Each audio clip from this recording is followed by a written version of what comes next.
So welcome everyone, glad you are here. Is everybody super excited to be here? Yes, as I suspected. Well, I have, right off the bat, I have a question for all of you. Now I have two presentations that I can do.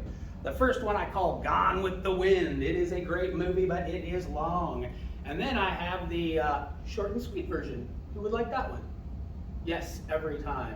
Now, in order to pull off this miraculous feat, I'm going to need some help from you folks, so I need you to help me with two things. First and foremost, those pads of paper in front of you, they are for you. As we go through this, undoubtedly you are going to have questions, so I encourage you to write those questions down, and then when I am finished, one of our representatives or myself will sit down with you and go through and answer those questions for you. And number two, just relax, take a deep breath. I'm going to tell you what we do and how we do it, and if we can help, we will. If we can't, we won't. So before we get started with all of that, I'd like to tell you a little bit about myself and how I got into the industry. Now, my name is Jerry Lowe. Grew up in the little town of Sheraton, Iowa, and for about last 11, 12 years, I have been consulting with timeshare owners all across the United States, Mexico, and Canada. Now, when I was growing up, it was about 30 years ago, but Branson was close. My aunt and uncle already had a bed and breakfast down there, so that was just where we vacationed. Well, you hang around the barbershop long enough, you end up with a haircut, and on one of our trips, my mom purchased a week of timeshare.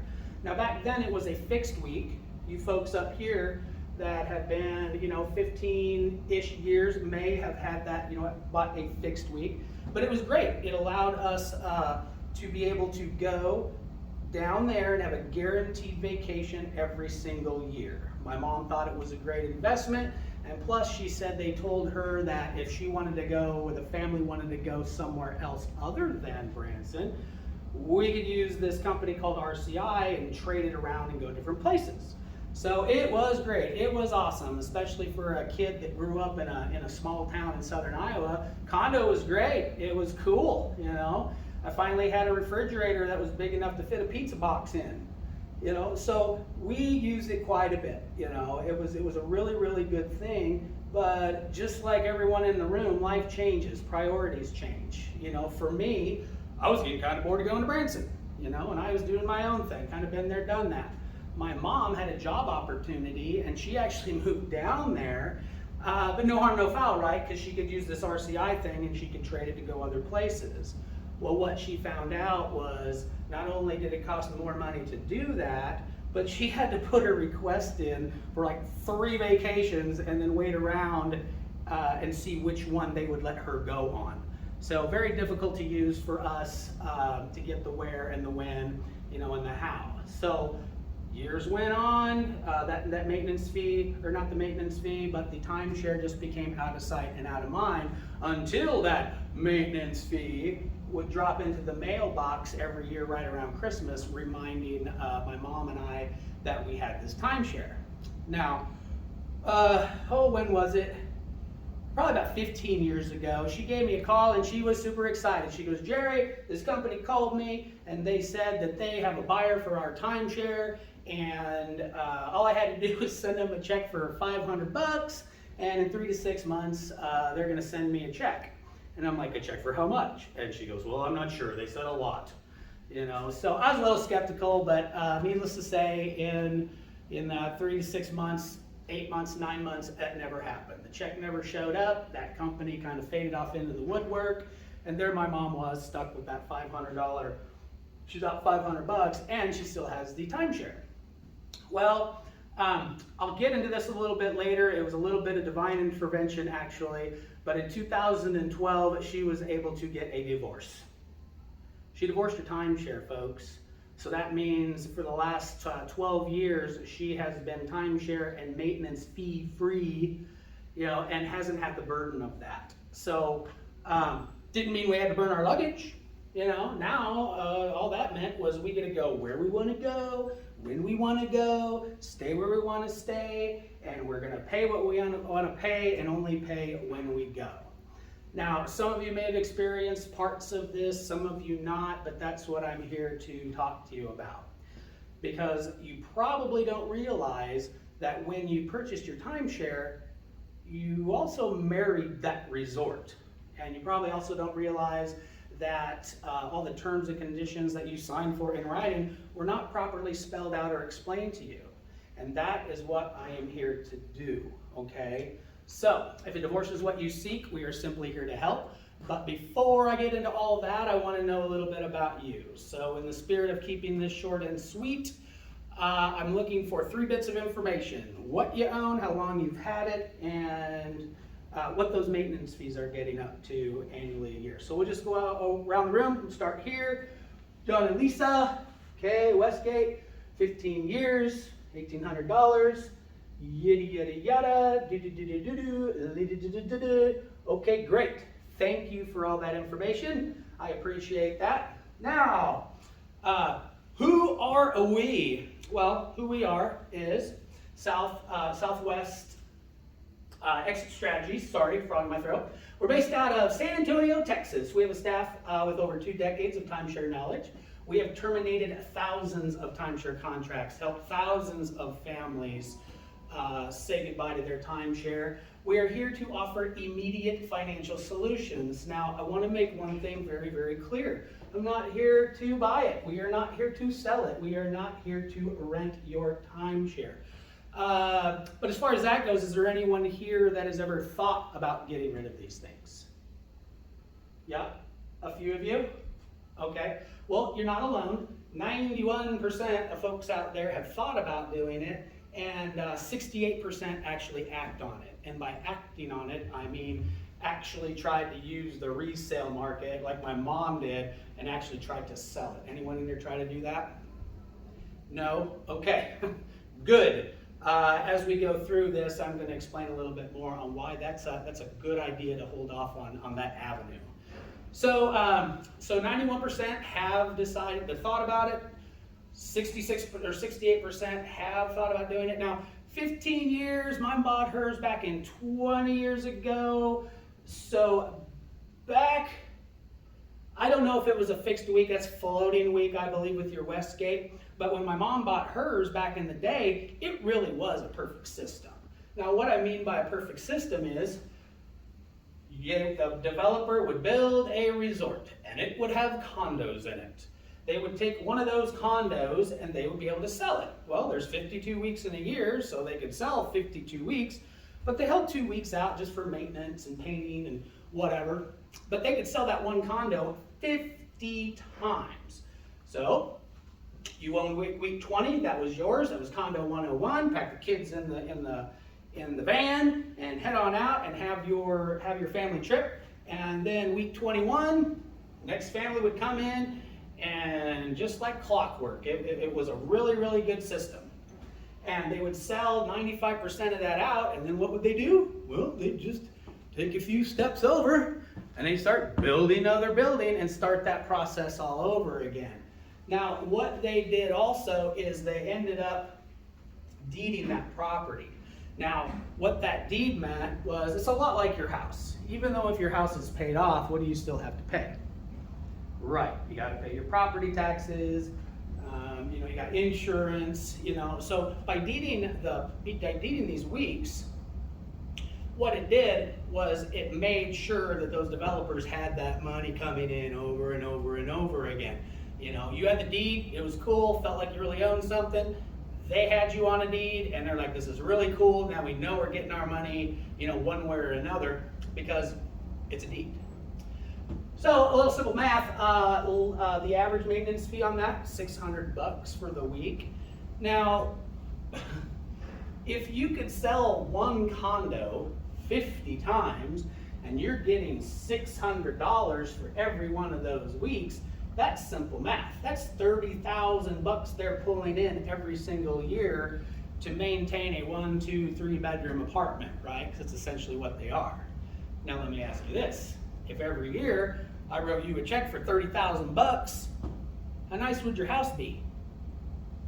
Yeah, exactly. So the government decided to take a look at that because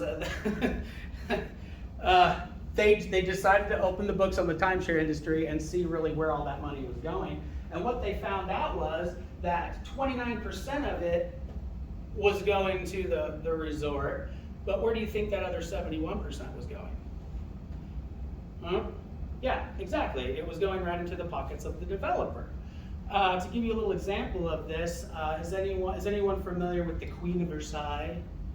No, it's not a person. What it is, it's a mansion. It's a 90,000 square foot mansion down in Florida. Movies have been made about this. It's like the largest residential home in the United States.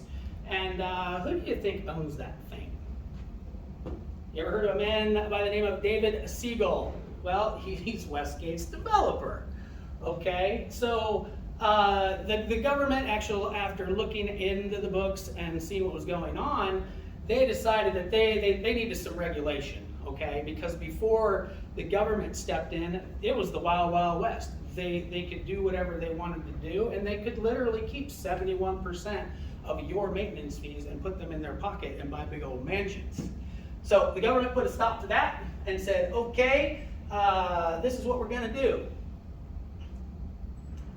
We're going to pass the Timeshare Act. What the Timeshare Act said that you can keep doing what you're doing, but you can only sell 75% of that resort. Now, they're used to selling 95% of that thing. Okay, now they're saying that they can only sell 75%. And not only that, if they go over that 75%, all of it goes to an HOA. By all of it, I mean all the control in that resort, including the maintenance fees. So that changed the timeshare industry overnight. You had all these resorts out there that were now overnight, they're oversold, okay? That 30,000 bucks, they don't get that anymore. And if they have a resort, you know, a decent sized resort, let's say it's got 1,000 condos in there, well, that's not 30,000 they're losing out on a year. That's $30 million. So what do you think that did? Well, overnight, all these resorts now, they're oversold. They don't have that money coming in, and what that did, that put them into bankruptcy, all right? Well, now the big boys come in. You know, you're talking about the Wyndhams and the Hiltons and the Holiday Inns and the Blue Greens, you know, all those big names, Westgate, all those folks out there, they start buying stuff up, okay? Holiday Inn, you know, all the big dogs that could weather that storm, you know, just went in and started buying stuff, you know, just buying everything for pennies on the dollar. Well, an example is Cendant. Cendant is essentially Wyndham. They went out and they bought Fairfield, which was like the largest independent timeshare operator, and gobbled them up. Wyndham used to be the biggest, but they just got surpassed by Hilton. They've been gobbling up stuff lately. They bought Diamond, and then now they just bought Blue Green. You know, so you not only have these big dogs buying up little dogs, but now you got the big dogs buying the big dogs. And every time that happens, things change for that timeshare owner. I know there's folks in here that, you know, your resort may have changed names 2 or 3 different times, and so does the way it operates and how well it works. So it was really a mess. And once the dust kind of sort of settled, well, here's another example. Sunterra sells to Diamond, and yeah, Hilton just bought Diamond, like I mentioned. So all this moving around, everybody buying each other, all because of that shakeup with the Timeshare Act. Now, here's where the real plan begins, because they had 2 big problems. One was, yeah, they got these resorts for pennies on the dollar, but they were oversold. So they had to build more resorts. They had to build more, they needed to come up with more inventory.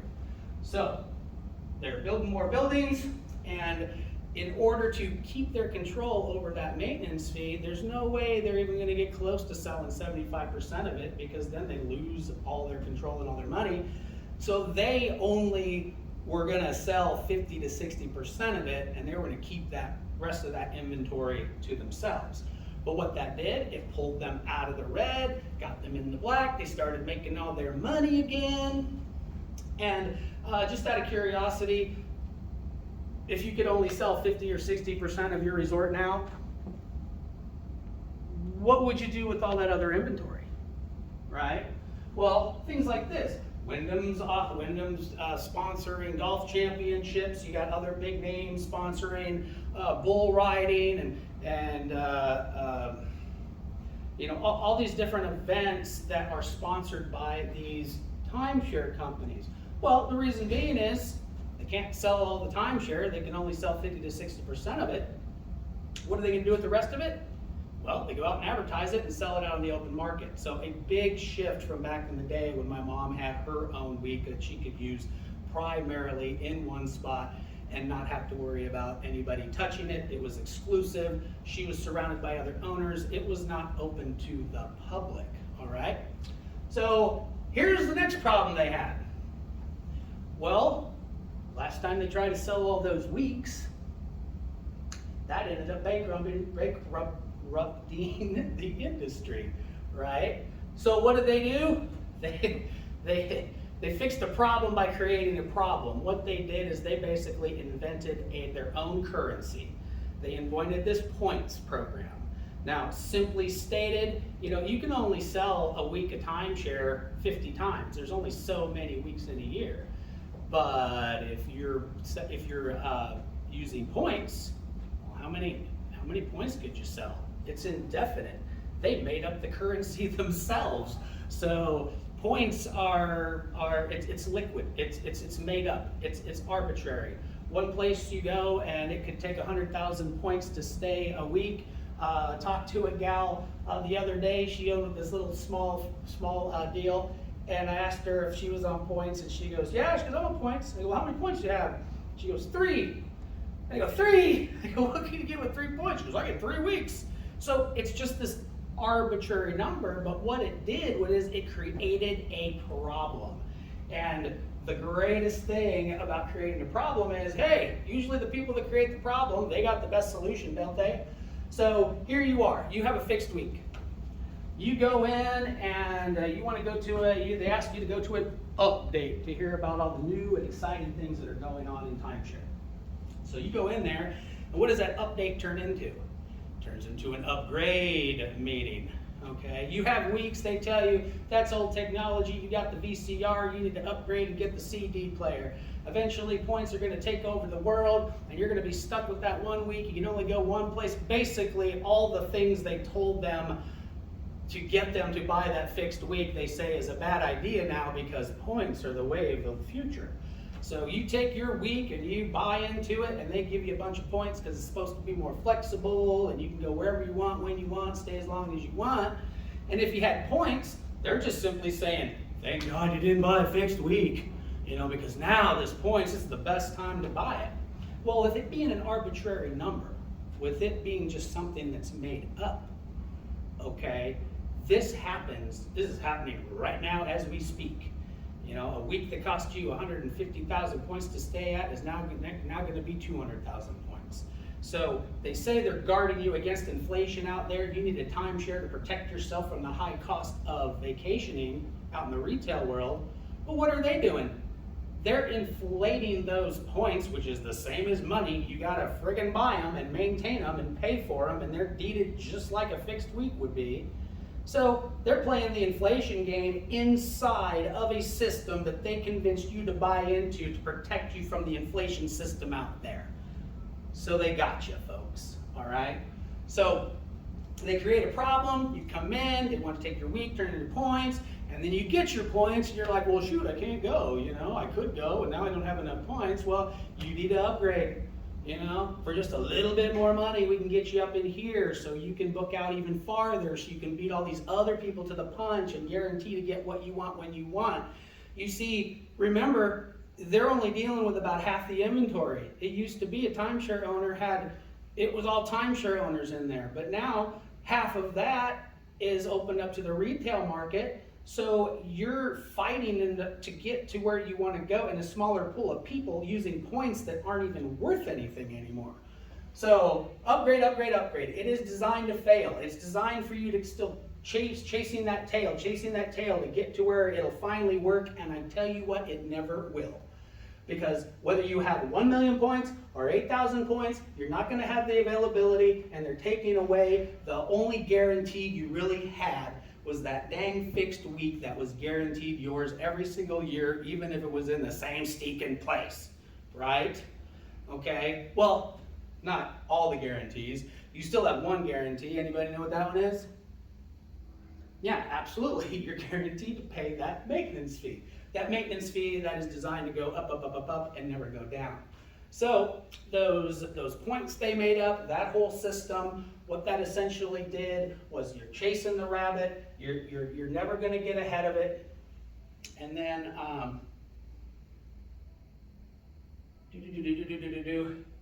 and you start seeing some people showing up at your resort and not trying to say anything bad, but you're like, I don't know if they don't act like owners. Well, that's because they're not. Here's your timeshare. This is what you get to play in. Well, anybody that can turn on a computer that can Google something can go to Expedia or Travelocity, Kayak, Priceline, all of those out there.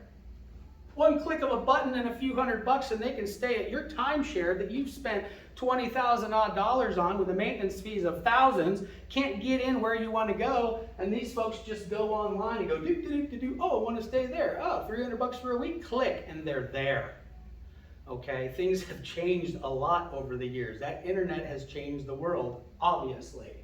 Now, just a little peek behind the curtain, Expedia, the people that own the controlling interest in Expedia happens to be Wyndham. So Wyndham, by day, is convincing everybody that timeshare is the only way to go and it's the only way you're going to be able to experience these beautiful resorts. And then they have a contract with Expedia that says they're giving Expedia a bunch of their inventory to rent out on the retail market at reduced rates. Another peek behind the curtain, why do you think they do that? Hey, come rent, we'll give you a great deal on a condo stay, and then we'll invite you in and tell you all about it and show you how you could become a timeshare owner too. I mean, it's things that you probably know in your heart of hearts that are going on, but doggone it, you made a good decision, and you do not want to look at what you did as possibly maybe not the most smartest investment in the world. So, who wants to know that? So out of sight, out of mind. I'm sorry, I'm not here to call your baby ugly. I'm just saying that it probably isn't going to win any fashion shows anytime soon. So folks, this is what we're up against, all right? So what do? Jerry, so what do I do? How am I going to do this? Well, do what I do and what most other folks do, whether they've had a timeshare and divorced it, or they've just done it this way and never had to even consider a timeshare. VRBOs, whatever the future, these are awesome. They are, your resorts are in there, but also homes. I kind of like the uniqueness of it. Some of the timeshare resorts, it looks like a big old giant, ice cube tray. Yeah, once you get in there, it's big, it's nice, but it's cookie cutter. These are actual homes. Here's a beautiful villa near Disney and Universal, right at Universal. That whole week, 7 nights, $1,100. Here's one in Berenson. This is right next to a 18-hole golf course. Absolutely beautiful. You can stay there for $86 a night. Click of a button. You want to stay a whole week, $760. All these examples are for this year. We try to keep these things updated so we can stay in the real world. Here's another one, Modern Cowboy Condo. Say that 10 times fast. Near the Vegas Strip. You want to be on the Strip, stay on the Strip. You want to be off the Strip, stay off the Strip. There's tons of inventory at any time, and you can stay in this beautiful home, essentially a condo that is 2 bedrooms, got a bath, sleeps 4 for $96 a night. Now, when you use your timeshare, it's basically for a roof above your head, a full kitchen, a little more space, great. There's a swimming pool, all of that stuff, but it's your accommodation.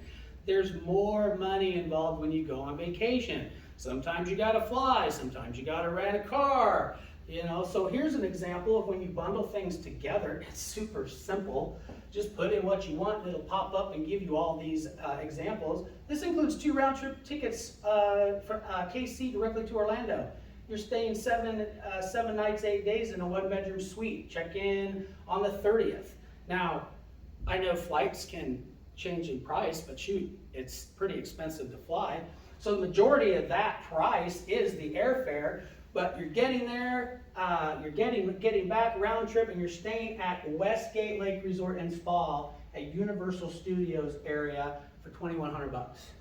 Folks, it's out there. It's available. It's open to the general public. So a few more examples. This is pretty cool. This is actually a free service. This is a free website. And what it is it's condos. Here's Holiday Inn Club Vacations down in Branson. Here is Williamsburg, Virginia. Here's a Festiva Resort here. And all less than $400 for that entire week.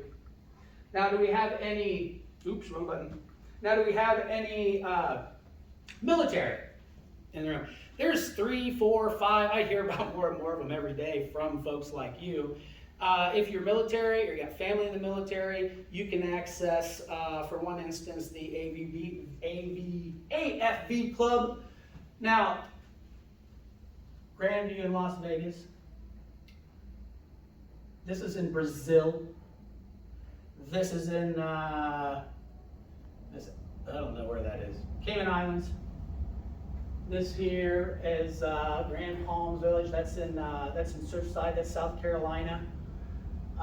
Vacation Villages, Berkshire. You know, all over the world, all over the country. Folks, if you have any military in your family, access this. All of these weeks, you'll notice all of them are listed for $379. And if you can, in many cases, when you're looking this stuff up, if you need to book something out a year in advance, it's there. But if you can go a little bit quicker, you know, you can be a little more spontaneous. A lot of people are spontaneous, some aren't.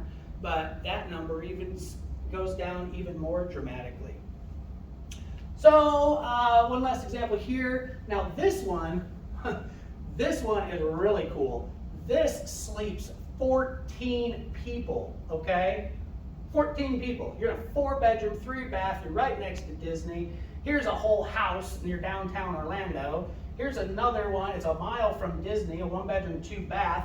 $90 a night, $90 a night. $124 a night for a villa or a house that has a beautiful view out there that'll sleep 14 people. And if you'll notice this filter, we're doing it with 6 guests. Okay, if you're going to take a big group, look, there's 24 or more places that pop up that you can do for right around $100. So the inventory is out there. So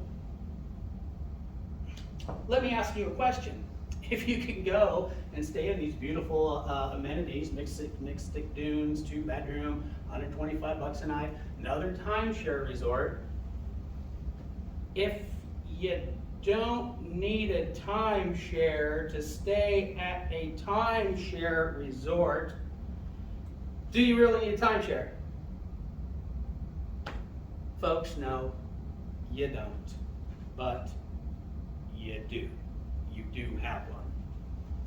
So, RCI, now here's your claim, here's your kind of get out of jail free card. You know, it's like, well, I got a fixed week, whatever, I can at least use RCI, that'll help me go everywhere I want to go. Well, has anybody tried to use RCI? Yeah, kind of hit or miss, you know?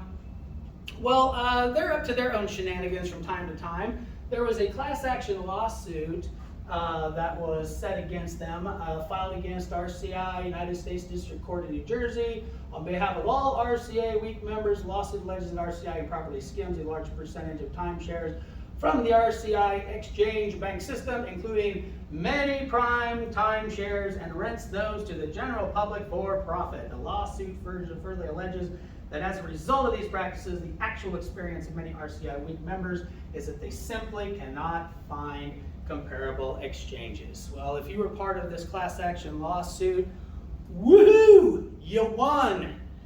It was for millions and millions of dollars, and they cut everybody a check for $20. Now, who really makes the money when anything goes to court or anybody gets sued? It's the lawyers. Don't know what they made, but hey, doggone it, they won and they got their $20. Consequently, RCI raised their fees that next year. Guess how much they raised it by? $20. So anything you hit them with, you're deeded. You have that maintenance fee. You have to say it. So you have to do it. So if they're like, okay, yep, you caught us. We'll go ahead and give you that money back. But by the way, we're going to recoup our expenses by just raising your maintenance fees and get all that back anyway. So keep it coming. So they do get caught every once in a while, but I'm sure RCI is still doing something. They're just probably being a little bit more careful about it. What they told you, do you remember what they told you? This is a great investment. It's gonna be the greatest thing for you and your family. And hey, when you're done with it, you know, you can turn around and sell it as a profit, man. These things are good as gold. Well, that's what they tell you, and they'll tell you just about anything, you know, because once they have your name on that dotted line, they just don't have you for that sale, that initial sale. They have you forever with that deed and having those maintenance fees paid over and over and over again. So they can get really strategic. They're your bestest friend. And when you go back, they can't wait to see you again because you're the bestest friend, and they're going to ask you to upgrade again, and you're going to be best friends for the rest of your life as long as you keep spending money. I talked to a lot of times like, well, this is going to really upset the gal that I've worked with. We've upgraded with her. We always go to the same place. We develop a relationship. Don't worry, you're not going to hurt her feelings. She has a stable of other best friends that are helping her put food on the table, so she's not going to mind that much. So, has anybody ever heard of this fella, Dave Ramsey? Now, he's a big money guy. He's the one that tells you how to get out of debt. He's been doing it for years and years and years. Very respected in the industry. Here's what he has to say. He says, throwing money at a timeshare is not an investment and will not generate money for you. An investment implies timeshare. With timeshare, you're just prepaying your hotel bill for the next 20 years, whether or not you use it. And here's another gal, some CNBC, some talk show person. Buying a timeshare is a ridiculous investment. Once you buy it, you may never get rid of it. And then USA Today article, many fed-up timeshare owners are stuck trying to sell with ironclad contract terms, high annual fees, and aggressive salespeople. Timeshares have always been controversial. Now, if it seems that I'm just beating the tar out of timeshare, please don't think that is my intention. Timeshare, back when my mom had it, it was awesome. There was a time when timeshare was exactly what it was. Yeah, it was expensive, but you belonged to an exclusive club. You stayed at exclusive resorts surrounded by other owners. That was the beauty of it. You know, it started out being a good system. But over the time, with the Timeshare Act and all this other stuff going on, and the buying and selling and all these things, that some of these things you already knew and some of these things that you're learning for the first time, it's just not the same. If you can turn your phone on and Google Orlando a week at Disney, you know, and tell them when you want to go, boom, it's there. You don't have to go down that route of timeshare. And you already have it, but you do not have to continue that journey. So, heard enough about me for a moment. What I'm going to do is play a little short video. This is actually Dave Ramsey being interviewed on ABC. Now, after this, what we're going to do is I'm going to get in deeper to what those contracts actually said and how you can actually go ahead and divorce your timeshare today. So, enjoy. For many people, a timeshare may seem like the perfect option, having a vacation home available only when you really want it and not having the burden of worrying about it the rest of the year. But our next guest says that timeshares may not be all they're cracked up to be. We're happy to be joined by one of our favorite Money Matters guests, Dave Ramsey, radio host of the Dave Ramsey Show. He joins us now from Tennessee. Dave, thanks for being here today. Well, thanks. It's good to be with you. Now, I know so many people who have either had timeshares or do have timeshares, my grandmother being one of them as well, and it seems like they don't always use it. Do you think that timeshares are a good investment or a bad investment? I think they're a crummy investment, and I recommend to my listeners never to buy a timeshare. The reason is real simple. It's not an investment. An investment gives the idea that you could actually sell it, and you can't give the stupid things away once you own one of them. They're absolutely horrible. All you're doing is prepaying your hotel bill for the next 20 years right now in advance. And those of us that know anything about money know you'd be better off to put that money in an investment. So kind of starting to make a little bit of sense now. You know, this guy knows what he's talking about. He didn't do that specifically for us. He's just telling the entire world, really, what the brass tacks of, timeshares are, But let's think back a little bit, reflect back on your presentation and think. So these are just general examples, but on average, $20,000 for your initial purchase. And you got about $1,000 maintenance fee, okay? Well, you do that for 20 years, that's another 20 grand you put in the thing on top of the 20 grand that you used to buy it. But is that a real number? Well, no, because that is assuming that your maintenance fees are never going to go up. So how many people in here, raise your hand if you've ever had your maintenance fee go down? Yeah, I was going to say nobody ever raises their hand, but about 2 or 3 years ago, I had a lady raise her hand, and I was like, oh my gosh, now I'm in trouble. And I go, okay, so explain to me how your maintenance fee went down. And she's like, well, they lowered it $50, and it saved me some money. I go, well, why did they lower it $50? She goes, well, because my resort's not there anymore. Storm took it out, whatever. So what they did is they discounted her maintenance fee $50 because she was still tied to a deed. So she could still use RCI or II, one of the exchanges. So hey, we'll knock off $50 since your resort isn't there anymore, so you can use it to trade around and use these exchange companies. But yeah, typically they do go up. So ARDA, the American Resort Developers Association, says that the maintenance fees are going to go up an average of 9.8% a year. So that number really, realistically, is more closer to $30,000. Now, buying it and the maintenance fee, is that all you have to worry about when you own a timeshare? Is that the only cost involved? Well, no, it's not.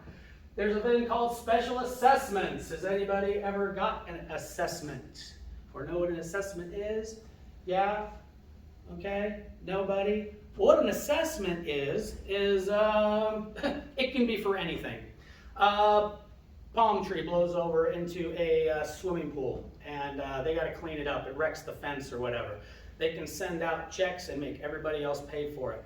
It'll come with your maintenance fee, and then you'll get another bill to help fix the pool. Well, you can also get it for if the developer gets sued and he's got all these costs, and he needs to offset his costs because he had a class action lawsuit. Well, I'll just send out a special assessment and tell them that we're putting in new granite countertops in 5 years. It could be from a storm, a hurricane comes through, wipes out a resort that you've never even stayed in, but it's tied to your group of resorts, so everybody's got to pony up and they have to throw in more money. Now, back in the day, it might be $200, $300, $400, not a big deal. A lot of people pay assessments and they don't even realize it, because when they get that maintenance fee bill in the mail and they're writing the check for it, they just kind of glance at the number and write it because they don't even really want to pay the dang maintenance fee. So they just write the check out, throw it in there, and shoot it off. Well, now these assessments are getting crazy. Just to give you a few examples, the gentleman that is the developer for Diamond Resort, he did this undercover boss thing, and they were following him around, and they had just purchased this huge resort in Hawaii. Well, he's like, okay, we purchased this resort, well, we need to fix it up. It's not up to our standards. Well, as they were looking to upgrade it, they found water intrusion. Okay, now that water intrusion, you know what it's like. You get a leak in your roof, it comes down through the walls, it is a mess. So it was millions upon millions of dollars that it was going to take to fix this resort up. Well, out of the kindness of Diamond's heart, they said, well, we'll pick up half of it. But they sent out a special assessment on top of the maintenance fee for over $7,000 that they had to pay to help fix this water damage in a resort that they haven't even stayed at yet. Just something that their timeshare company, acquired. The most recent one, which this is bittersweet for me, is Roark. Roark is a resort down in Branson. Row Arc happens to be the resort that my mother purchased a week at. Well, I have this, I'll hand this out, everybody can look at it, but this resort has been sold and changed names 2 or 3 different times. Capital had it last, and they said, yeah, we got to fix this place up, and in order to accomplish the required repairs, replacement, and renovations, your board of directors has determined that a one-time special assessment of $8,200 per owner is necessary to fund the necessary repairs. Okay, I know that resort very well, you know, and the total renovation cost is like over $12 million, but they're passing on all that to the owners. So when I say it's bittersweet is because I don't like seeing anybody getting blindsided like that. Could you imagine, you know, it's Christmas is coming up, you've had, you know, we've gone through the whole COVID thing, everybody's in different phases of their life, sometimes things are going great, some things are going bad, but when do you really need some extra money? Around Christmas, right? Buying Christmas presents and things. Could you imagine not only getting your maintenance fee bill right around Christmas, but then opening up your letter, open up another envelope, and it's like, oh, you owe $8,200 and there's nothing you can do about it because you are deeded, you are in writing committed to that assessment, okay? So when I showed that to my mom, you know, she didn't know whether really to laugh or cry, because there is no way in the world that my mom or our family could have absorbed an $8,000 out of the blue hit on top of the rising maintenance fee that she had. So it's out there, folks. I have a book this thick of different scenarios and different assessments, and they're not $200-300 anymore. So when you look at this special assessment, on top of paying the money to belong to RCI and then paying an exchange fee, having to wait and see when and where you can go, if there's even availability at all, you know, those special assessments at minimum, okay, $5,000 for this, and you know, I just showed you some examples of the assessments that are in the thousands. At minimum, over 20 years, you're spending $55,000. Okay? Now, you might be thinking to yourself, wow, I haven't got an assessment yet, but that sounds pretty scary. I don't even use the exchange fee, but that's all right. But my maintenance fees are continuing to go up, and it's really just a matter of time until I do get hit with a bill for thousands of dollars. So if you're thinking about, you know, I don't know, what do? Is you fake your own death.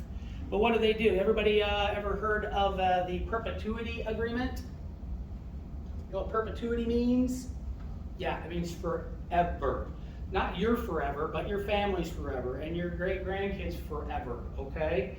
To put this in perspective, you know, when you were going through your presentation, how many here had your representative go like, hey, man, you can leave this to the kids. You can leave this to the kids. You can leave this to the kids. You can leave a legacy. Make a legacy. You can leave this to the kids. Well, notice the verbiage. You can leave this to the kids, giving you the illusion that, well, it's up to you. They don't have to take it. But folks, they have to take it. You signed a perpetuity agreement. I have in this book all the examples of many contracts of where it says it don't matter if it's your kids, your cousin, your dog, your attorney, that deed is going to transfer to somebody and they are going to inherit everything of that timeshare, including the maintenance fees and assessments and everything. You know, you might be out of it because you're 6 feet under, but all your loved ones are still going to be dealing with that. And I don't think there's anybody in this room that feels that their timeshare is worth so much and is such a great thing where you think they're going to be happy, you know, when they sit down and, you know, they start dividing up all your stuff, that they're going to be happy that including in all of your estate, there's going to be a timeshare waiting for them with all the fees attached to that. Because this is your timeshare and this table is your estate, all right? When you pass, okay, whoever you're passing this to, whoever's going to end up with your estate, they just can't go, okay, I'll take the house, I'll take the boat, I'll take the investments, and oh, I don't want to take the timeshare, I don't want that. You know, they can't pick and choose. It comes bundled. You can't pick and choose out of that. It's connected to your estate. And let's say you tried the old wild and crazy thing of like, well, I'm just not going to pay nobody. I'm just not going to pay them. I'm going to stop paying them. You can get away with that for a little while. I know some people that have gotten away with it for a little bit. But it's going to go into probate. And if that timeshare is not up to speed and it's not current, the maintenance fees aren't current, they're going to take your estate and they're going to take the assets of that and they're going to pay off what you still owe on that timeshare and catch your maintenance fee up. Then they'll split it up, but you're going to have deeds in all these different other states depending on where you bought and if you upgraded. So now probate's involved in all these other states. It's going to take years to finally get everything boiled down where they can start divvying up your estate and give it to your kids. And at the end of it, still got that timeshare.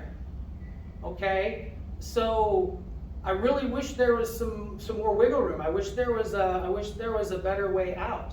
But as it stands, once you have it forever. Your family has it forever. You signed a perpetuity agreement, and perpetuity is just a fancy way of saying forever. So it's an ironclad contract. It's all stated very, very clear. And ARDA, the ones that said that the maintenance fees go up, they're supposed to be the police group, the watchdog group to help protect us timeshare owners. But the CEO of that, the guy that sits at the top of the table there, who's supposed to have our best interest in mind, you'll see on your maintenance fees, you know, you can give $5, $7, $10 to ARDA, you know, give us a little bit of money and we're fighting for your rights and all that. Well, that gentleman that's the head of ARDA is located in Washington, D.C., and why do you think that is? Well, they are a lobbyist group, so they're not there to lobby to help lower your maintenance fees or to make things easier on you. What they're doing is they're a lobbyist group, and they're trying to create laws to make it even harder to get out of your timeshare. Okay, so you're giving money to an entity that's trying to make it harder on you to get out of something that's obviously not working for you. So you got a lot of things against you, but gosh darn it, you put something in writing, that's the most ironclad thing. You signed it, and perpetuity is exactly what it means, forever. So what do? We terminate your timeshare. Not going to list it for sale. There's too many other people out there that can beat that price. They can just rent it off a price line if they wanted to. Nobody wants to buy your maintenance fee. Has any of you ever had the guts to go online and see what your timeshare is going for? Because in the past 30 years, 7.5 million shares of timeshare have been put on the resale market. That's a heck of a lot of people wanting to get out of their timeshare. Now, this article here states that in the last 20 years, only 3.3 of that 7.5 million or whatever have actually been able to get anything out of their timeshare. And it's mostly because there's all these other ways of accessing the same darn thing without having to buy a timeshare and have that maintenance fee attached to it. So if you've ever went online and saw it, maybe the shock is over, but for those of you that haven't, check this out. All these, this is just a section. There are thousands. There's tens of thousands of these at any given time. These are getting ready to expire. There's not one bid on them, and every one of these you can buy for $1. Buy a Westgate, biannual floating week for $1. Here's Carriage House floating week. Free closing, we'll pay your closing just so you pay $1 so you can pay our maintenance fees for the rest of your life. Exploria, here's Mountain Village. This is a fixed one. You'd think that would be good, but it's not, because they'll raise those maintenance fees up on that fixed week until they force you to get to those points one way or another. This one's in Florida. Here, now Manhattan Club, very, very prestigious, $1. Marriott, which is probably one of the best of the worst ones. This is a 2-bedroom for $1. Wyndham, 500,000 points. That's 50, 60, 70 grand right off the gate. You can buy that for $1. Just imagine what the maintenance fees comes along with that. And the Hilton. So folks, if something that you paid $20,000, $30,000 for, you're putting it out on the open market and nobody wants to buy it even for $1. What is your timeshare truly worth at the end of the day? Is it worth anything? If there's 700,000 people trying to sell it for $1, the market is what the market will bear, and they're saying that what you've invested thousands and thousands of dollars in and that you committed to for the rest of your life, at the end of the day, it's not even worth $1.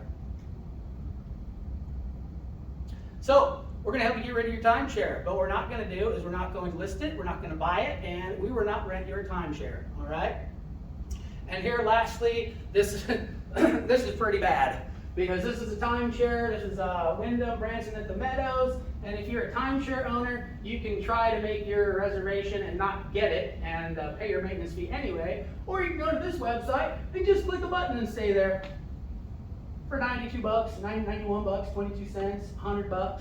You know, so my gosh, I mean, these are things they obviously don't tell you, but this is real stuff, folks. So we terminate your timeshare. That's what we do. Get rid of it, vaporize it. We take away all your financial responsibility.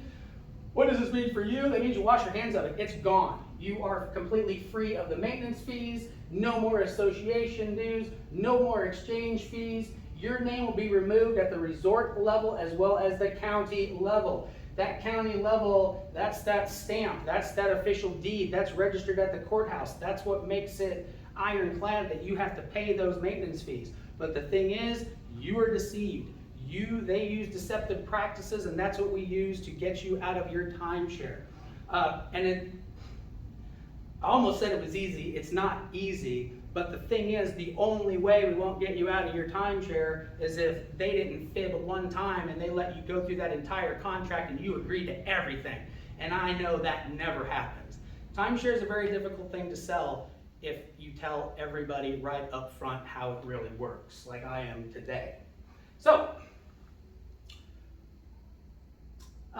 if you still owe on your timeshare, you've upgraded and you still have an outstanding balance, your maintenance fee went up, but you're still paying on the actual timeshare, we can help you with that.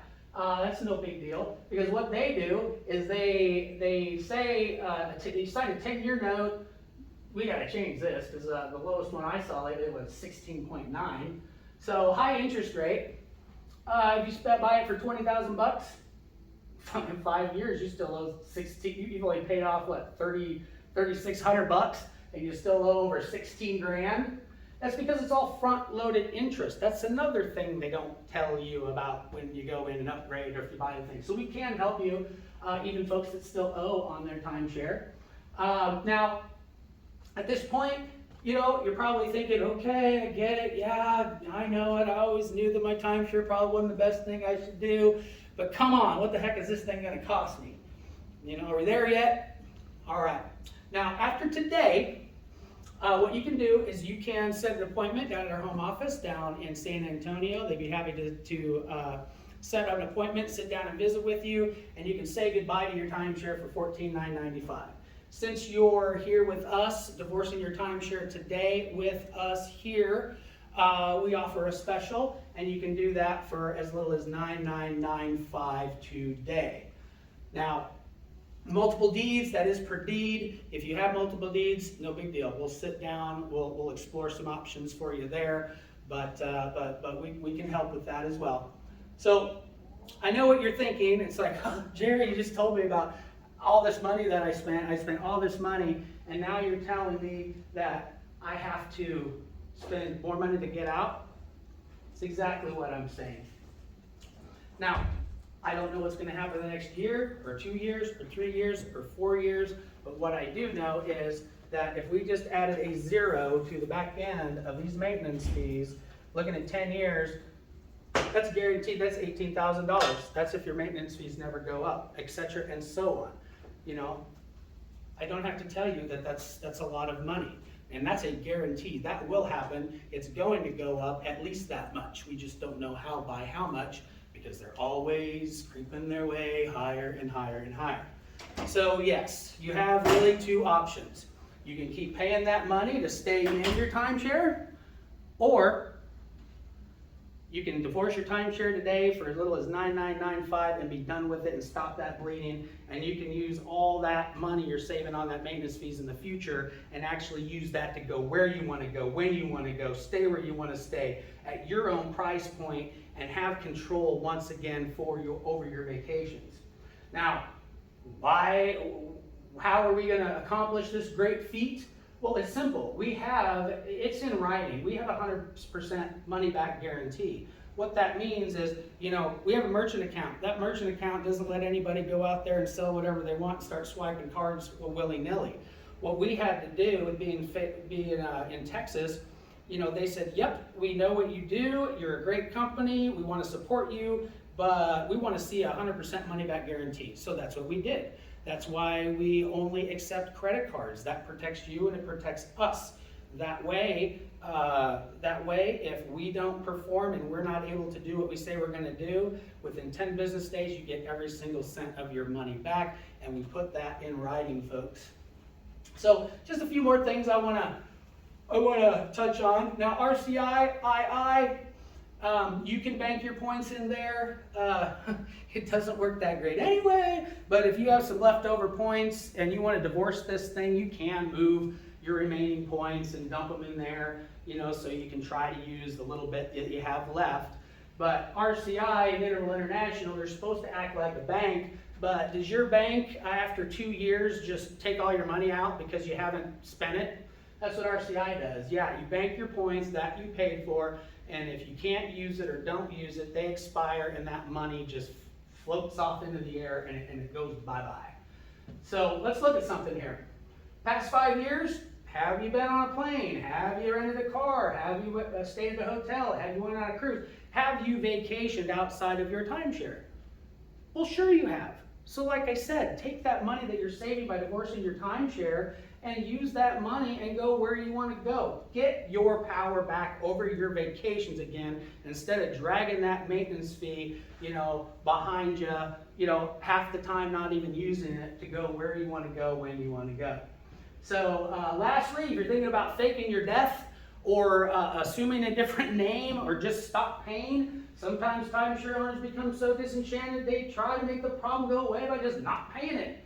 Big mistake. The developer will ruin your credit, take you down with a default judgment. This simply means they will attach your personal property to collect all fees and dues along the inevitable attorney and court costs which show up at your door like a bag of penny. Dying, incidentally, doesn't help.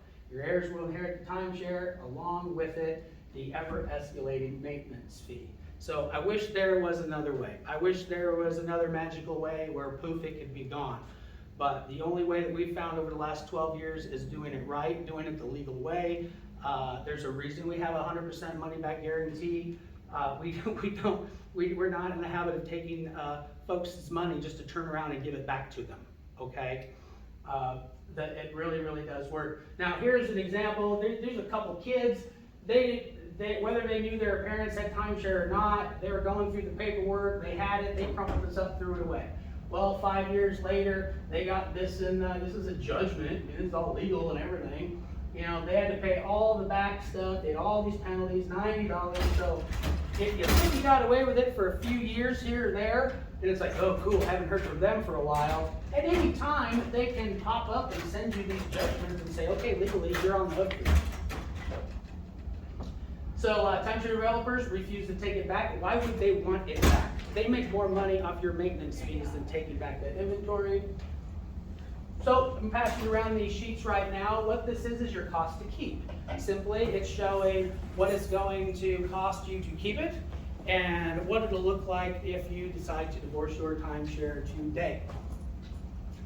So let's look at those options. Well, as we went around, your big deal, write your $9,995 down below. Okay, is that a lot of money? So let's review your options. You can will it. Well, are your kids really ready for that financial burden? Or is anybody in here, after hearing what you heard today, super excited about leaving this legacy to your family? Right, exactly. So try to sell it. There's no resale market. Everything's open to the public, so there's really no market to sell it. Trade it. A lot of folks out there will say, you buy mine and I'll sell yours, but the little terms and conditions simply say, well, if we can't sell it, we can't sell it, and you still end up with what you bought from me. So you can try to trade it, but usually you just end up with more timeshare.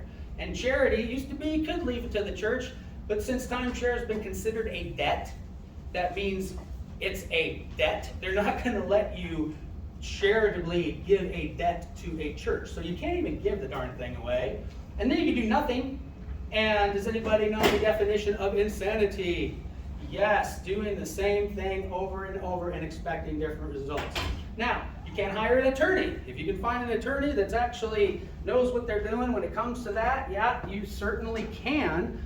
But the attorney, there's no guarantees. Are they going to offer you a money-back guarantee?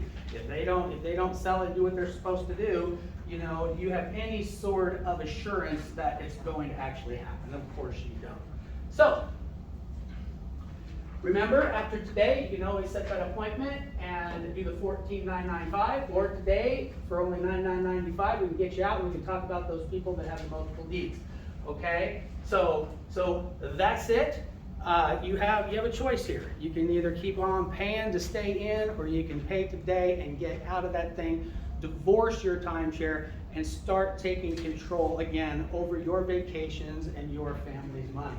So if I did a pretty good job, give me a little clappy clap, and we'll be around to visit with you here and have a shake. Thank you. Okay, so do you have it ready?